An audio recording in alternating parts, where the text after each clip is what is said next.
পড়ালেখা বা দীর্ঘ সময় স্ক্রিনের দিকে তাকিয়ে থাকার মতো নিকট কাজ করলে চোখের সূক্ষ্ম ফোকাসিং সিস্টেমের ওপর অতিরিক্ত চাপ পড়ে। তাই চোখকে স্বাভাবিক অবস্থায় ফিরিয়ে আনতে নিয়মিত বিরতি নেওয়া প্রয়োজন। চোখের সুস্থতা ও স্বাস্থ্যকর স্ক্রিন অভ্যাস গড়ে তুলতে আমরা একটি চমৎকার নিয়ম অনুসরণ করতে পারি, যেটাকে বলা হয় 4-20 ও 2 নিয়ম। এই নিয়ম অনুযায়ী চোখের যে কোনো মনোযোগপূর্ণ কাজের সময় প্রতি 20 মিনিট পরপর বিরতি দিতে হয়। বিরতির সময় অন্তত 20 ফুট দূরের কোনো কিছুর দিকে 20 সেকেন্ড তাকাতে হবে এবং 20 বার চোখের পলক ফেলতে হবে। এতে চোখ আরাম পায় এবং ধীরে ধীরে তার স্বাভাবিক মনোযোগের অবস্থায় ফিরে যেতে পারে।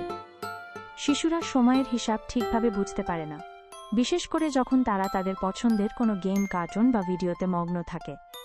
তাই নিয়মিত বিরতির কথা মনে করিয়ে দিতে টাইমার ব্যবহার করা একটি ভালো উপায় হতে পারে।